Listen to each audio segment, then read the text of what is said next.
Tere tulemast, väekas eestlane.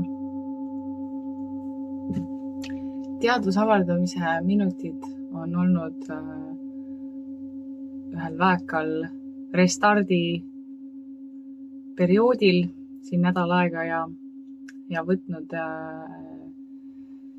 siis aega mõtestamise jaoks ja veelgi sügavuti minemise tarbeks siis. Et ikka järjest rohkem mõtestada seda elu, miks me teeme midagi, mida me teeme ja kuidas veelgi paremini ja rohkem siis avarduda selles inimeseks olemise kogemusse. Ja täna, õigemini juba eelmine nädal, tuli minuni läbi hästi mitmete inimeste ja ka enda kogemuste selline teema, nagu seda on andestamine. Ja tükk aega mõtlesin, et kas on ikka vaja sellest rääkida või mis ma ikka räägin, ja kui ma seda definitsiooni ka otsisin, siis ega seda väga ei tulnud ka, et üldiselt suunati mind ikkagi mingisuguse jumala lehe peale või mingi usklike, kirikuga seoses, eks ole, kristlusega seoses. Et mis asi see andestus siis on. Ja ega väga ei tulnud. Ja siis seetõttu on võib-olla intellektil aga väga keeruline või nagu mõistuse tasandil on võib-olla keeruline selgitada või mõtestada seda kohta, aga ma siiski otsustasin, et proovime, sest see on inimeseks olemise sellise tasakaalu hoidmise üks oluline töövahend, andestamine. Sest elus on palju selliseid olukordi, kus me tegelikult kogeme ebaõiglust. Ja ühel või teisel põhjusel. Ja kui me ei oska andestada, siis me tihtipeale jääme kinni nendesse kogemustesse ja me tassime siis seda kibestumist kaasas endaga. See on eelmise video teema. Kui huvitab, siis saad vaadata järgi. Ja nagu ma ütlesin, et selle intellektiga me tihtipeale ei hooma üldse seda, mis asi see andestamine oma sügavamas olemuses on. Et siinkohal ongi vaja siis tulla oma südamesse. Et see on nüüd selle teaduse avardamise nagu next level, järgmine tase. Et me kõik oskame olla siin. Ja see on väga oluline töövahend. Meie aju, meie selline intellekt on väga-väga oluline töövahend. Aga sellest üksi jääb väheks.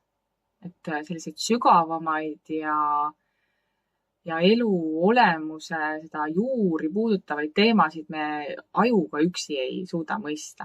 Et siin tuleb appi meie süda. Ja andestamisel on hästi suur roll mängida sellel, kas meie süda on kinni või ta on lahti. Kas ta on avatud elule või ta on suletud. Kõik kohad on mingid jama ajajaid täis. Et see kibestumine paneb meie südame kinni, kui me ei suuda siis andestada. Ja siis me käimegi elus ringi, näeme ainult neid tumedaid värve siis. Andestamise üks selline väga hea kõrvalsaadus on see, et me suudame säilitada ükskõik milliste kogemuste keskel elurõõmu ja lootuse headusesse. Et see on kindlasti olnud üks minu kõige suurem abivahend. Et säilitada see rõõm ja lootus ja usk, et kõik läheb alati hästi ja kõik läheb täpselt nii, nagu ongi mõeldud, kui süda on õige koha peal. Nii, aga mul on siin ees üks andestuse definitsioon. See on küll Wikipeediast, eks ole, aga ma arvan, et see on natukene ajutoitu siis, et hakkame siit minema ja siis vaikselt läheme siia südamesse ja julgelt siis tunneta ka, et isegi kui sa oma loogilise võistlusega kohe ei saa aru, mida ma räägin, siis ole avatud vähemalt, et mis siis oleks, kui ma mõistaksin seda, mida see Mari-Liis seal teisel pool seda videot nüüd räägib. Ja siin on siis niimoodi see definitsioon, et andestuse ehk andeks andmise mõiste hõlmab paha teo, kahju tekitamise, õiguse rikkumise ohvri loobumist vaenulikkusest. Väga hea, et me loobume siis vaenulikkusest, eks ole. Pahameelest või kättemaksu soovist. Siin on see targem annab järele, eks ole. Pahategija vastu ja pretensioonidest talle ning selle modifikatsioone. Andestamine iseendale, andestamine teiste eest, Jumala andestus Jumalale. Laiemalt võidakse andestada ka iseloomujooni. Samuti võidakse rääkida mittemoraalsest andestamiseks näiteks muusikapala halva esitamise puhul. Et sa ei teinud täpselt nii, nagu kastijoonja ette nägi, nii et no jah, aga ma annan sulle andeks selle, eks ole. Et need justkui, aga oluline on siis see, et me anname andeks selle või anname vabaks siis vastupanu, selle vastumeelsuse, mis see sõna on, vaenulikkuse, vabandust. Et see vaenulikkus on ju. Et vaata, siin tuleb see, kohe esimene mõte tuleb pähe, et me tahame mingit õiglust mingis olukorras vahest. Ja tihtipeale see, kuidas ma ütlen, et see inimene, ma ei tea, võib-olla ütleks meile, et tead, anna andeks, et mul on ikka nii kahju. Aga elu on näidanud, tihtipeale inimene ise ei saa arugi, kui ta midagi teeb sellist, mis on lugupidamatu või ebaõiglane. Sest ta ise endaga käitub nii. Ja siis ta lihtsalt väljendab seda, mida ta oskab. Ja tegelikkuses on see meie jaoks siis võib-olla vastuvõetamatu või tekitab meil selliseid negatiivseid tundeid. Ja siis ongi selline olukord, kus tegelikult keegi ei ole süüdi. Et siin on see nõukaaja teema jälle tuleb sisse, eks ole. Kes see süüdi on? Ja kohe kellegi üles pooma või risti lööma, eks ole. Et need tunded on kõik väga loomulikud ja neid tulebki tunda ja kogeda. See on inimeseks olemise osa. Aga kas me kanname nüüd seda vaenu kaasas ja kas me tegelikult on seal siis selline olukord, kui me kanname kaasas, on see, et me tahame, et teine inimene ka kannataks, aga samal ajal joome ise mürki, sest see vaen, mis meie sees on, see ongi see mürk tegelikult. Mida meie siis ise joome, sest me ei ole valmis lahti laskma sellest, andestama ja lahti laskma. Ja ma olen vaadelnud, et inimestel on väga vale arusaam andestamisest, et mida see üldse tähendab, sellepärast ka ma täna sellel teemal räägin. Et enamus inimesi mõtlevad, et anname andeks ja siis umbes, näiteks inimene, kes siis käitub meiega halvasti või teeb midagi lugupidamatut. Et kui ma talle andeks annan, et siis umbes, et siis ta võib nagu kalpsata tagasi mu ellu ja ikkagi jätkata samamoodi, eks ole. Ei, see ei tähenda seda. Andestamine küll oma sügavas olemuses tähendab, et me armastame tingimusteta. Aga tingimusteta armastus ei tähenda seda, et me ei seaks piire või siis valiks neid inimesi, kellega me ennast ümbritseme. Et ma võin armastada sind küll tingimusteta, aga kui sa ise ennast ei armasta ja ei võta vastutust enda tervenemise eest, sest tihtipeale inimesed, kes ei võta vastutust enda tervenemise eest, käituvadki teistega negatiivselt ja lugupidamatult, siis minul on ka õigus sind tingimusteta armastada kaugelt. Et ma ikka armastan sind, aga kaugelt, et olgu su teekond sulle võimalikult lihtne või siis täpselt selline, nagu sa ise soovid. Aga mina ei soovi olla osa sellest. Et see on see tingimusteta armastus siis rakendub ka iseendale. Et ma armastan iseennast ka nii palju, et ma valin, milliste inimestega ma ennast ümbritsen. Ja kui me õpime andestama, siis me julgeme ka valida neid inimesi, et me ei luba ikka igal ühel enda seltskonnas olla.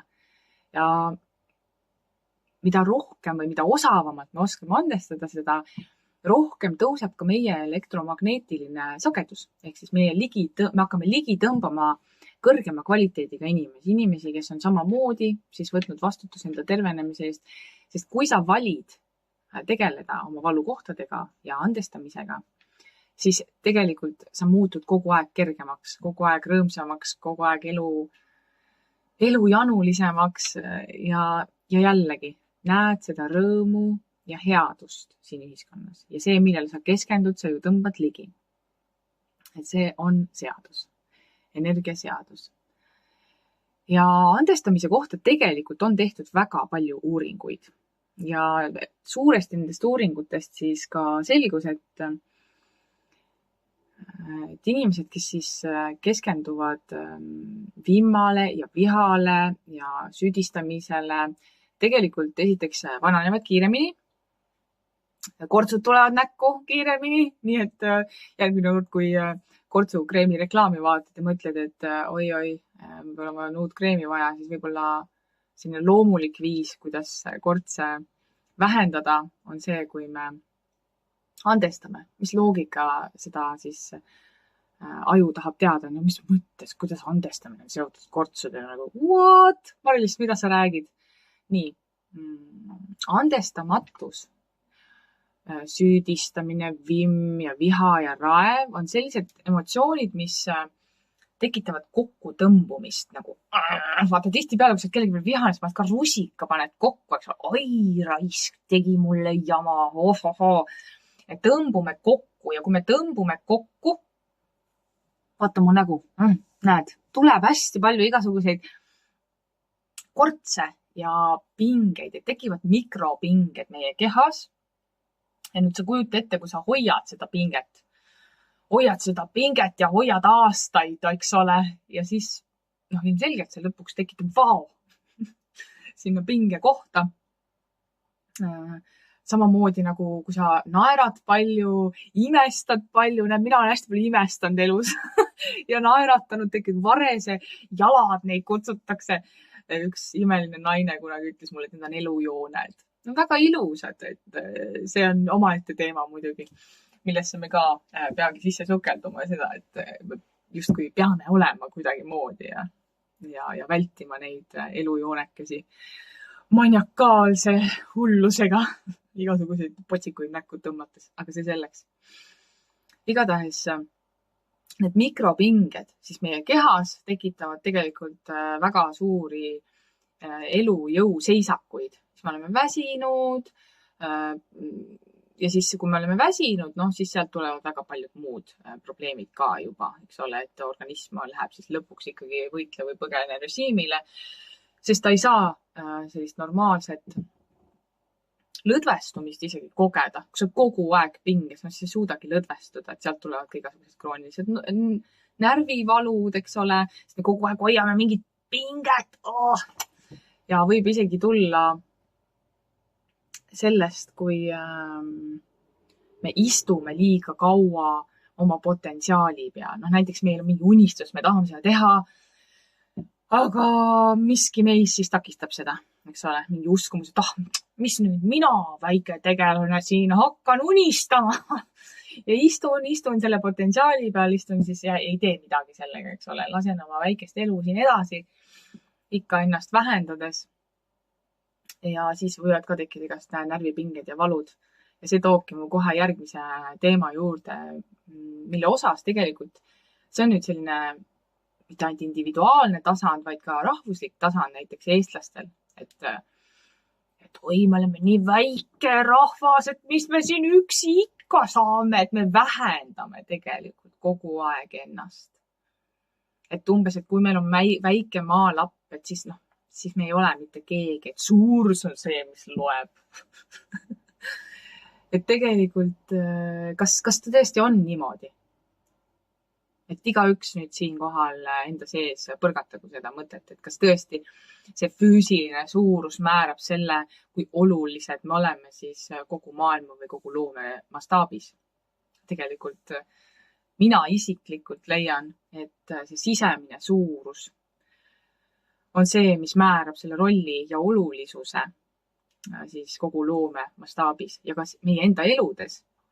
Et siis see rakendub ja ka meie eludel, et me väiksed eestlased siin, mis me siin ikka, viskame aga sitta ja kündame aga põldu ja teeme seda, mida naaber ütleb ja mis ikka.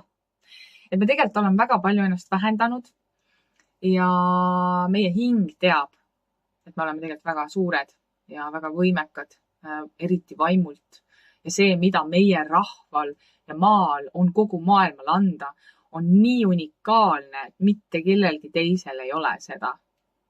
Ja siis iga kord, kui me teeme seda, et jah, ei ole siin midagi, mis see väike mets seal on, maa ja läinud. Me tegelikult oleme vägivaldsed iseenda suunal. Ja see on ka koht, kus tuleb andestada endale. Ja andestamine ei tähenda seda, et sa, anname siis andeks, jah. Läheme siis edasi, künname see põldu. Muidugi põldu ikka tuleb künda. Ei ole siin põllu kündmise vastu midagi, väga oluline. Ja see on ka osa tegelikult meie pärandist, see ise toimetamine ja see koostöö ja kokkuhoidmine ja oma maa austamine ja selle väärtustamine. See kõik on osa sellest pärandist. Aga kui me ükskord saame aru, et tegelikult me ei ole üldse nii väikesed ja see, et me oleme uskunud, keegi teine ütleb meile, et me oleme väikesed, eks ole, et kui sul on väike maajupp, mis sa mõtled, et sa mingi suur oled, eks ole. Ja tihtipeale siis jookseme ja teeme neid asju, mis ei ole üldse mõeldud meile teha, vaid meie teha on tegelikult ollagi eesotsas ja näidata teed siis inimestele tagasi iseendasse, loodusesse, meie juurte ja pärandi väärtusesse ja see käib kõigi kohta. Et see on oluline ja see on nii suur siin maailmas, mis tegelikult on siuke väga pinnapealseks kisub juba, et pakend on oluline ja vahet ei ole, seal pagis on siis peer või mingi asi või pole seal midagi, et pakend on oluline. Ja eestlastel on väga palju sisu nii rahvuse kui indiviidina. Et siin tuleb jälle nagu mängu andestus, kui me saame ükskord aru, ma usun, et mina näen selle aja, enne kui mu keha otsustab, et aitab küll. Et me saame aru tegelikult, kui suured me oleme. Ja siis tuleb endale andestada, et me oleme väga pikalt seda enese vähendamise ratast vändanud, sest tegelikult ma usun väga sügavalt, kuna mul endal on oma esivanematega väga tugev kontakt. Et kui nad praegu elus oleksid, siis me saaks ketukat selle eest, et me ikka veel valime kannatada ja mingi režiimi järgi siin tiksuda ja mitte ise seista oma väes ja oma eheduses ja oma pärandis. Aga nemad ka õnneks oskavad andestada ja julgustavad meid ikkagi siis astuma, tegema paremaid valikuid. Ja kui me ei oska andestada, siis lähme sellesse kohta nüüd tagasi, siis tegelikult röövibki meilt võime näha ilu ja hetkes olemise võlu. Kõik on halvasti siis kogu aeg ja me ei usu enam headusesse. Siis me arvame, et igaüks siin on niisugune kahtlane vend, eks ole. Ja siis kui me arvame kõigist nii, mis me siis endast arvame, eks ole. See ikkagi viib meie endani välja. Et me ei julge siis ka ise ennast vastu võtta, vähe sellest, et teisi vastu võtta, eks ole. Ja ka suur kehakaal on seotud sellega, kui me ei oska andestada. Nüüd kindlasti siin skeptikud hakkavad, kuidas see suur kehakaal siia puutub. Kui me kanname endaga süüd, vimma, vaenu, seda, et kõik on halvad, siis tegelikult me hakkame automaatselt, niimoodi me ei saa arugi, kaitsma ennast. Alateadlikult kaitsma, sest niikuinii kõik on mingid kahtlased vennad siin, eks ole, kes vähem, kes rohkem. Siis meil tekib selline alateadlik see mikropinged ja see mikropinge siis ongi selline kogu aeg on rusikas selja taga on, et mine tea, sul on hea nägu küll, aga äkki ikkagi sa tahtsid midagi saada mult või keerata mulle, ma ikka ei tea. Ja see tuleb tihtipeale sellest, et me ei usalda tegelikult iseennast ja oma sisetunnetust. Et kas me tunnetame ära sellel hetkel, kas see inimene, kes meie vastas on päriselt avatud südamega ja inimlikkuses ja aus ja ehe või ta lihtsalt mängib. See on see tegelikult me ei usalda iseennast hindama seda olukorda. Sest tegelikult me tunneme ära, et väga kaugelt sa tunned ära juba sellise kahtlase venna ja väga kaugelt sa tunned ära sellise inimese, kes päriselt elabki oma südames ja kannab endaga kaasas seda kõige olulisemat seadust, mis on see, et ära tee teistele seda, mida sa tahad, et sulle tehakse. Nii et see iseenda usaldamine, iseenda sisetunde usaldamine, aga see nõuab siis ka emotsionaalset intelligentsust, kõrget emotsionaalset intelligentsust, et me siis suudame kuulata oma emotsioone, sest emotsioonid on informatsiooni kandjad, mitte, nad ei ole selle jaoks, et siin piinata meid, et meil on vaja alla suruda neid kogu aeg. See on, nagu ma ühele inimesele tõin näite, et me kõik saame aru, et liinibussid sõidavad linnas, eks ole, et neid on vaja sõita selle jaoks, et saaks ühest punktist teise. Et inimesed saaks liikuda sinna, kus neil on vaja liikuda kergelt. Ja kujutan ette, et need bussid on nagu emotsioonid, eks ole. Ja siis me üks hetk lihtsalt otsustame, et ei, nad ei ole vajalikud, me keelame need ära, me paneme nad garaaži kõik luku taha ja tabalukud ette. Jumala eest, et keegi sealt garaažist neid välja ei võtaks. No see oleks ju absurdne, igaüks saab sellest aru, bussid on loodud sõitmiseks ja inimeste liigutamiseks või siis informatsiooni kandmiseks, sest inimene on ka ju informatsiooni kogu tegelikult. Vaatleks seda sellisest nurgast isegi. Aga emotsioonide osas me saame aru, et et ei, need on, me oleme õppinud uskuma, et neid on vaja alla suruda.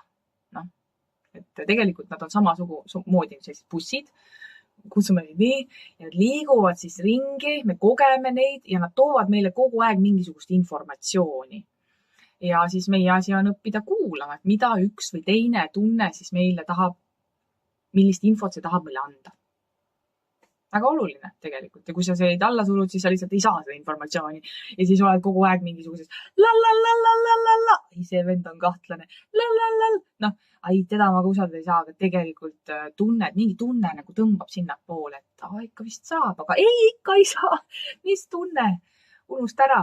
Siin on ja. Et see on asi, millest oleks soovituslik välja kasvada. Ja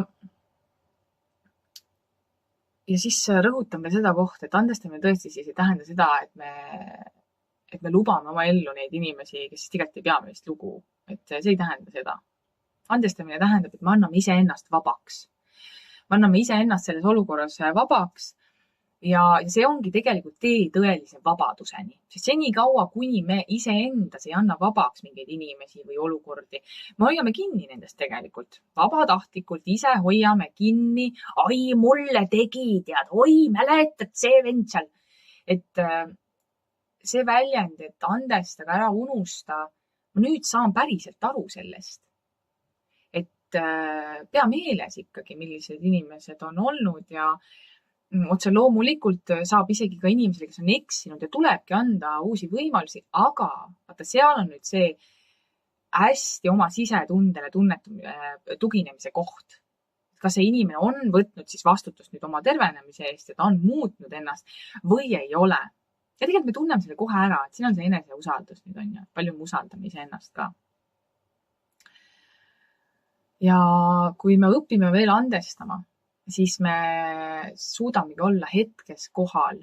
Ei ole kuskil minevikus, kuskil tulevikus, et ka üks uuring andestamise kohta siis näitas, et see pikendab eluiga, sest see aitab inimestel siis elada siin ja praegu.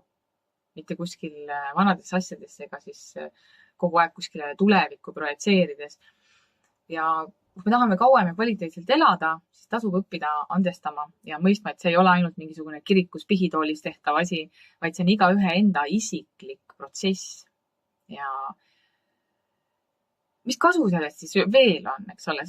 Inimene tahab ikka teada, mis kasu ma sellest saan, kui ma ikka andestan. Ei tea, võib-olla on sellest ikka rohkem kasu, kui ma siin kinni hoian neid asju. Et siis vähemalt keegi teine ei tule, ei keera. Tegelikult tuleb, sest sa juba läbi selle, et sa ei lase lahti ja sa hakkadki uskuma, et kogu aeg on vaja kaitsta ennast kellegi eest, sa tõmbadki ligi tegelikult uuesti. Kaitse eeldab rünnakut. Et pea seda meeles. Ja arendab siis emotsionaalset intelligentsust, sellest me rääkisime, liigud elus kergemalt edasi, ükskõik mis olukord siis on, lihtsalt liigud edasi, teed oma tööd ära, andestad ära, mõtestad ära, vaatad oma poolt selles situatsioonis. Ja siis tõmbadki oma ellu kõrgema sagedusega inimesi, eks ole. Et sinu elu kvaliteet tegelikult tõuseb iga kord, kui sa teed selle töö iseendaga ära.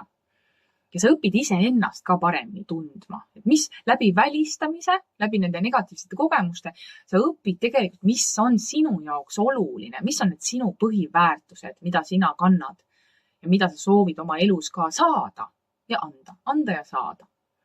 Milliseid suhteid sa soovid oma ellu. ja parandada ka seda suhte kvaliteeti iseendaga. Ma arvan, et see on nagu see kõige-kõige kirss siin koogil. See iseendaga, sest ainukene suhe, mis meil üldse elus kunagi on, ongi meil iseendaga. Ja me oleme iseendaga kuni sünnist surmani, nii et tasuks selle suhtega tööd teha. Sest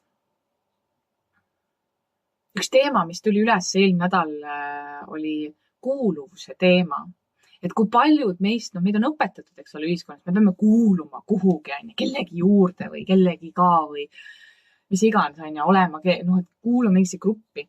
Ja tegelikult üks inglise psühholoog ja teadlane Brené Brown tõi välja sellise hästi ägeda mõtte, ja ma nii tundsin seda samastumist, et iga kord, kui me proovime kuskile kuuluda ja me tegelikult lähme vastuollu siis sellega, kes me ise oma sügavas olemuses oleme, et me proovime, näed, ma tahan sinna kampa kuuluda, nemad kannavad selliseid pükse ja neil on sellised väärtused, et nad kiusavad teisi. Ma tahan sinna kuuluda, ma siis teen kõike seda sama, mida nemad teevad. Aga tegelikult äkki mina väärtustan inimelu ja ma kannan seda mõtet, et ära tee teistele seda, mida sa soovid teha. Ja nüüd seal kambas selle jooks, et ma saaksin kuuluda, ma pean minema vastuollu sellega, millesse ma usun. Ja siis me reedame ennast tegelikult. Iga kord me reedame ennast, kui me proovime kuuluda esmajoones kuskile mujale, kellegi teise juurde, kui iseendasse ja sellesse, mille eest meie seisame. Nii et kui me üldse soovime kuhugi kuuluda, siis on vaja kuuluda iseendasse ja õpetada seda ka oma lastele. Me kuulume iseendale ja iseendasse. Ja siis me alles saame luua terve ühiskonna, kogukonna, kus iga indiviid on väga tugev väärtus omaette. Ja sealt saabki siis sündida see, et me päriselt loome maailma, mis on inimlikkusele põhinev siis. Ja ehedusele, elu rõõmule, rahulolule ja sellele, et tegelikult me kõik oleme inimesed ja selle inimkogemuse osa on see, et me kõik terveneme, kes valib seda teha varem, kes ei vali üldse. Ja andestada tähendab armastada tingimusteta. Aga see ei tähenda heaks kiita siis lugupidamatuid tegusid või sõnu. Neid on vaja adresseerida inimestega sellel hetkel või siis natuke hiljem. Ja Lauri Räpp on üks tore luuletaja, keda ma siinkohal tsiteeriks 2 ilusa luuletusega. Ja kui me oleme kogenud lugupidamatust või ebameeldivaid situatsioone, siis tegelikult võib-olla aitab seda mõtestada või näha läbi luule silmade seda selline luuletus, et sa jätsid mõra mu hinge, aga sellest pole midagi, sest mul on nüüd koht, kus valgus saab sisse paista. See on väga ilus mõte ja selle jaoks, et tulla ikka ja jälle tagasi oma peast, oma südamesse, sest selles kohas meie südames avarduvad sellised tarkused ja teadmised ja tasandid, mida aju üksi ei suuda mitte kunagi hoomata. Selle jaoks, et siin olla ja püsida, on vaja hoida see lahti ja andestamine aitab seda teha.